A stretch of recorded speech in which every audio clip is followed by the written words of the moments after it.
my name is Kathleen. I'm a nurse at Swedish Pediatric Specialty.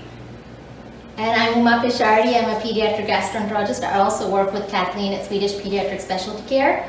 And we're going to show you today how to make a fun, exciting recipe that's easy to make at home.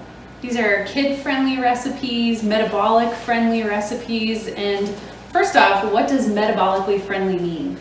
It means that it's the kind of food your body really wants to eat. It's real food. We have a saying around our clinic saying JERF, which means just eat real food. So it's food that's unadulterated, not ultra-processed. It's real ingredients for real health.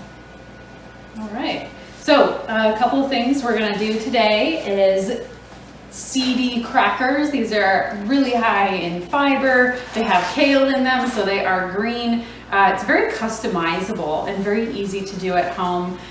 You honestly can substitute so many different things for this recipe. And everything is going to be in the food processor. We're also going to make hummus and a roasted red bell pepper dip muhammara. So without further ado, let's get cooking. In this cracker recipe, I have pumpkin seeds, almond flour, nutritional yeast, ground flax, hemp seeds, a little bit of salt. I'm going to put apple cider vinegar for a little bit of acid, and kale. So, chopping kale, easy enough. I like to kind of take the stems out, not because they're not usable and not good for you. I just don't want all that kind of texture in my crackers, so I'm just going to be using the leafy bits for this recipe. And it just comes right off. You can use these actually. You can chop these up. You can make a kale pesto. You could put them in soup. You could make a vegetable broth.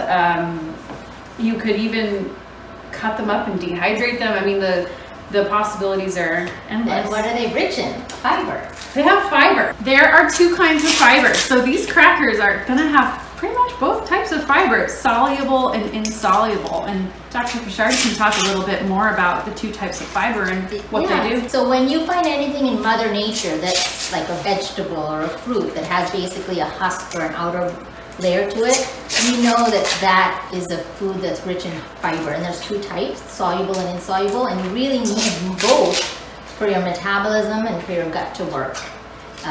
So we don't want to throw away this rich source of fiber, but for this particular cracker recipe, we're just going to use the softer part of the kale, which also has both types of fiber.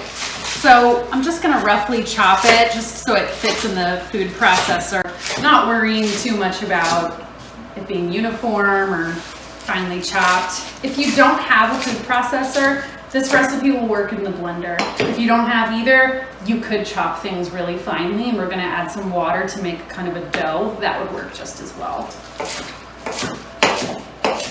Okay, so can you hand me the food processor bowl? Perfect. And I'm not really measuring here. This recipe is so forgiving as long as you kind of have the base with the almond flour and whatever nuts and seeds you want. You can use any nuts and seeds for this. Proportions don't really matter either. So I have my kale, I have my mixture of nuts and seeds. I'd like to add some salt to that. Do you have salt?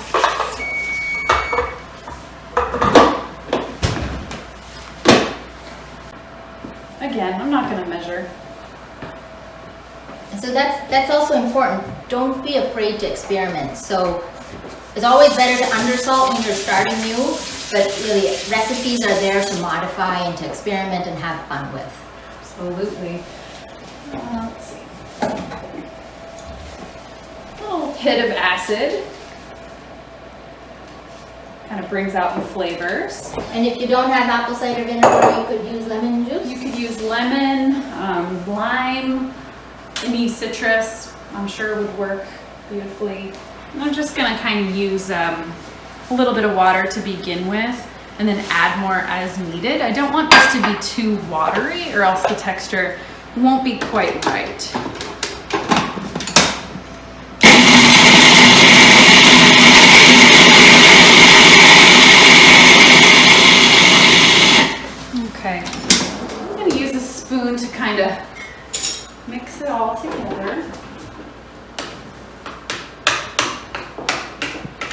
Doesn't have to be super pureed. Actually, this kind of looks what I'm looking for. So that's about what I want. You could always add more. So I'm just gonna put them on my silicone baking mat. You could use parchment paper as well. This is a fun step for a little kid. They would love smashing this.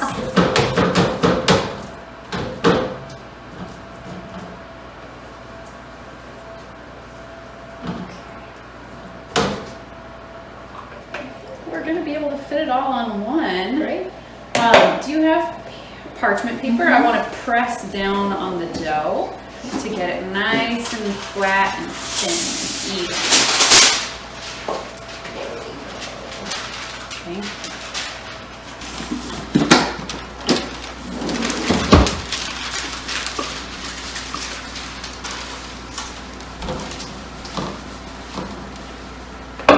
All right.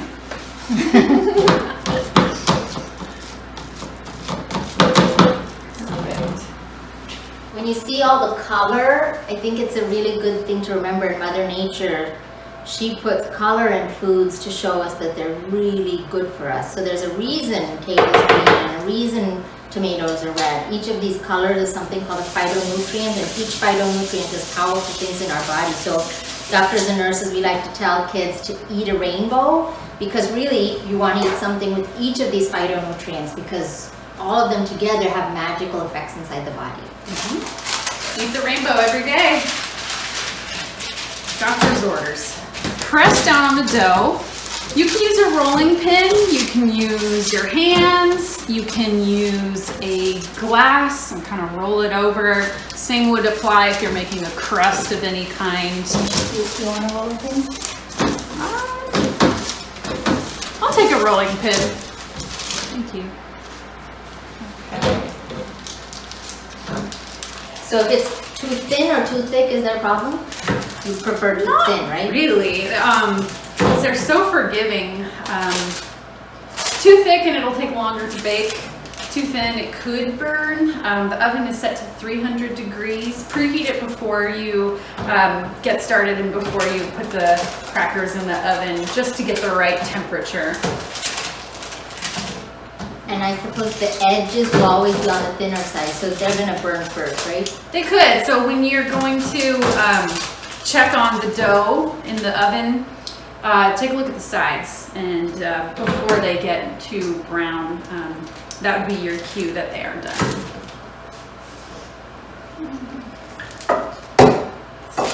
Here.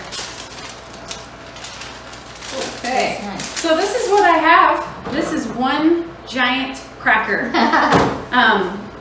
There's so many ways you could do this. You could make kind of round crackers, scooping a little bit and pushing down.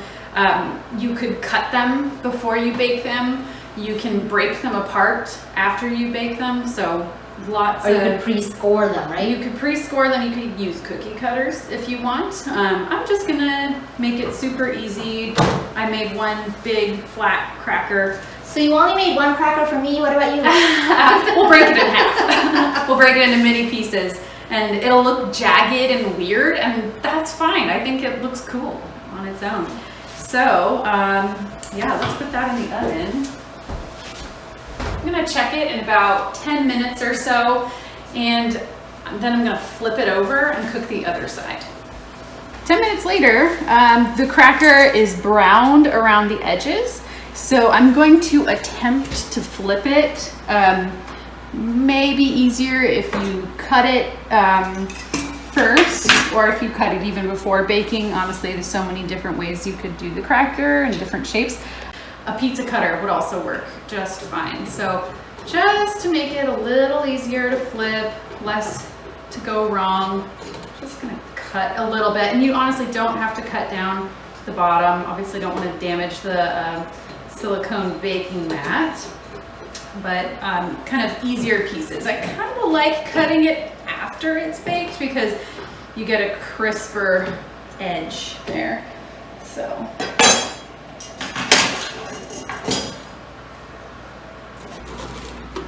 Okay, yep, it's already breaking apart, but that's okay. These can be weird shaped.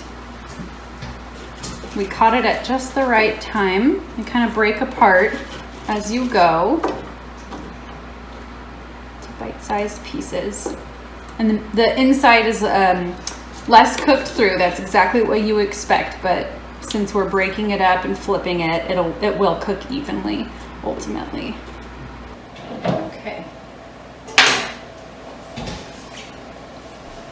So I'm gonna just even them out so they can dry and crisp, and back in the oven for about another 10 minutes or so.